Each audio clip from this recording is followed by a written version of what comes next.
अशोक गहलोत और सचिन पायलट के बीच राजस्थान की सत्ता में लगातार चर्चाएं हैं कि इनमें से अगला सीएम कौन होगा 2023 के चुनाव के बाद। जी हां, लेकिन उससे पहले क्या राजस्थान की सत्ता में परिवर्तन होंगे, इसके संकेत कई बार विधायक गण दे चुके हैं। जी हां, आपको बता दें कि सचिन पायलट भी अब जो चुप्पी साधे थे उनका गुस्सा भी फूटता नजर आया। मीडिया के सामने जब सचिन पायलट आए तो उन्होंने खुलकर कई सारी बातें रखी हैं, सुनकर हर कोई चौंक गया।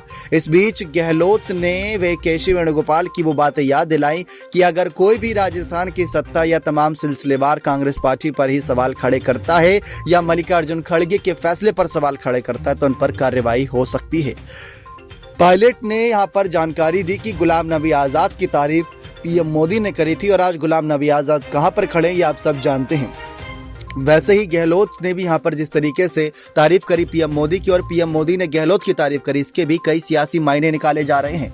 पायलट ने साफ कहा कि गहलोत की तरह पहले भी गुलाम नबी आजाद की ऐसी तारीफ हुई थी और उन्होंने पार्टी छोड़ी। लेकिन अब सवाल उठता है कि पायलट पर कैसे कार्रवाई हो सकती है। आपको बता दें कि कहीं ना कहीं पायलट ने जो बातें कही वो चौंका देने वाली है। पायलट ने सबसे पहले बयान दिया कि अनुशासनहीनता की उन पर कार्रवाई होनी चाहिए जिन विधायकों ने उस रात को अलग से बैठक बुलाई थी।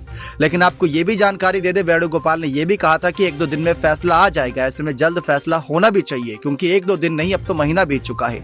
तो वहीं दूसरी तरफ आपको यह भी बता दें कि किस तरीके से पायलट के इन बयानों को लेकर कई सारी चर्चाएं शुरू हो गई है क्योंकि पायलट ने अपनी ही कांग्रेस पार्टी के फैसलों पर सवाल खड़े किए और ऐसे में अगर केसी वेणुगोपाल के अगले बयान की ओर गौर करें तो उन्होंने कहा था कि अब कोई अगर इस पर बयानबाजी करेगा तो उस पर कहीं ना कहीं अनुशासनात्मक कार्रवाई हो सकती है, जिसमें राजेंद्र सिंह गुणा का नाम भी सामने आया था और अब इसमें सचिन पायलट भी घिरते नजर आ रहे हैं। सचिन पायलट लगातार वैसे ही काफी जद्दोजहद करते नजर आ रहे हैं सीएम पद को लेकर, उनको जिम्मेदारियां दी जा रही है स्टार प्रचारक के तौर पर। लेकिन क्या पार्टी से बाहर करने की कोई खबर आ सकती है क्योंकि गहलोत के आगे तो बेबस है। यहाँ पर हर कोई ये बात उन्होंने पहले भी साबित कर दी है क्योंकि गहलोत के पास विधायकों का समर्थन है और इन्हीं विधायकों की वजह से कई हद तक यहाँ पर क्या कहा जा सकता है कि गहलोत आगे बने रह सकते हैं सीएम, क्योंकि गहलोत की तारीफ राहुल गांधी ने भी कर दी है। लेकिन पायलट का क्या? पायलट को अगर राजस्थान की सत्ता चाहिए तो उन्हें पहले गहलोत जैसे बड़े मंत्री को हटाना होगा। लेकिन गहलोत जैसे बड़े मंत्री को हटाने के लिए बहुत सारी रणनीतियां और साजिश करनी होंगी क्योंकि बीजेपी भी उनको जल्दी नहीं हटा पाती,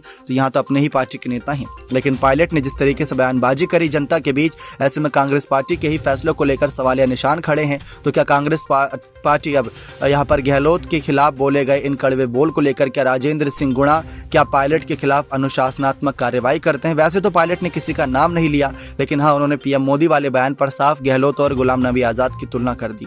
लेकिन अब देखना ये दिलचस्प होगा कि राजस्थान की सत्ता पर क्या होता है अगला फैसला। क्या राजस्थान की सत्ता से पायलट की विदाई तय मानी जाएगी? क्योंकि गहलोत तो अपना काम लगातार कर रहे हैं, लेकिन सवाल उठ रहा है पायलट पर कि पायलट क्या कर रहे हैं और पायलट का फैसला क्या यहाँ पर सामने आ रहा है। देखना दिलचस्प होगा कि राजस्थान की सत्ता पर और पायलट के इन बयानों के बाद केसी वेणुगोपाल के बयानों को ध्यान में रखते हुए उन पर क्या कार्रवाई होती भी है या नहीं, या फिर ये सिर्फ बयानों के तौर पर देखा जाएगा। बने रहिए चैनल के साथ ऐसी और तमाम जानकारियों के लिए। नेक्स्ट 9 न्यूज़ रूम की रिपोर्ट।